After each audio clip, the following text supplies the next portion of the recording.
Kids Bedtime Stories. Hi kids, welcome back to my channel. Today's story is The Yellow Robe.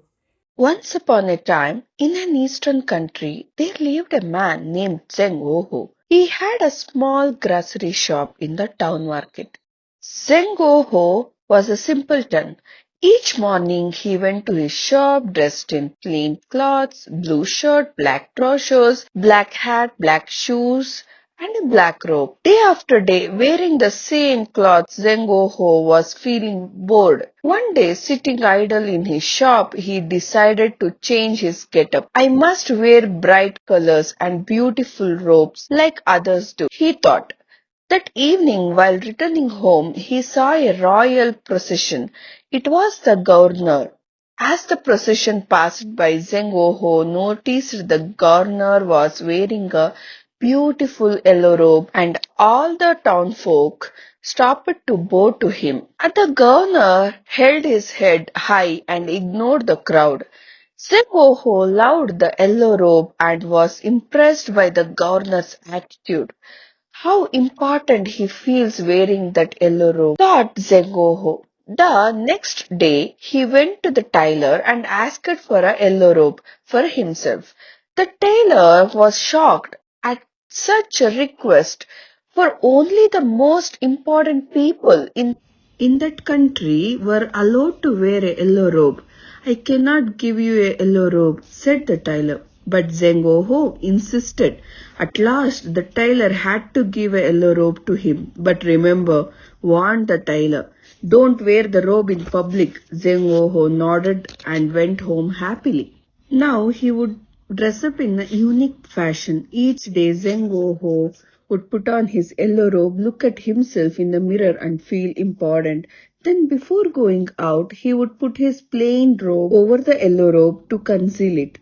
He soon took on a haughty air, not speaking or looking at his neighbors, but just walking alone with his head held high. One day, as he was resting on a river bank, wearing his yellow robe, he heard the screams of two young girls. They had been walking near the bank and one of them had fallen into the river. Zengoho jumped into the river to save the drowning girl. As he swam, his yellow robe got exposed a bit, and the other girl standing on the bank saw the yellow robe. Zengoho rescued the girl safely out of the water and handed her over to the other girl, her sister. The two sisters thanked Zengoho and ran back home. As Zengoho was returning home, struggling to walk in his wet clothes, a dog grabbed the hem of his plain blue robe, exposing the yellow robe hidden inside it. The people who saw this immediately informed the royal guard posted at the corner of the street had Zengoho arrested. Soon Zengoho was taken before the governor.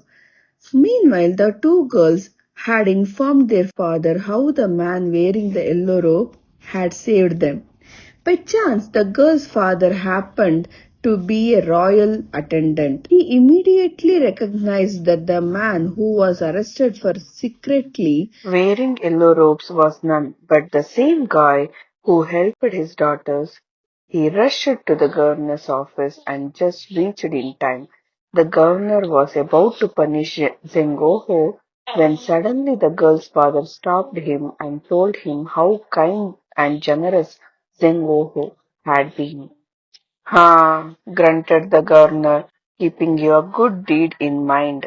I shall forgive you, Zengoho, but I still want to know what made you wear the yellow robe secretly." Now Zengoho admitted that he was bored of his plain clothes, that he had once witnessed the governor wearing the yellow robe, and that he was attracted by the importance of the people gave to the governor, and that he too wanted to feel important. When the governor heard this, he laughed at the simplicity of the reason. "You are a real simpleton," Sengoho praised the governor. "He understands that you did go against the royal rule, but you did not do so any evil intention. so I forgive you. I also allow you to wear the yellow robe for a day in public as a reward for saving the little girl. But you must not wear the yellow robe afterwards. Zengoho knelt before the governor and kissed his hands in gratitude. Then he came out in public wearing his yellow robe, stretching his head with joy and pride. He was the most important man for a day. People looked at him with awe and surprise. Some called him brave, while some called him lucky, and Zengoho nodded to them all. Thereafter, Zengoho never wore his yellow robe. However, he would wash it and press it every day only to hang it back in his wardrobe and feel happy gazing at it. Thank you. We will meet in the next story.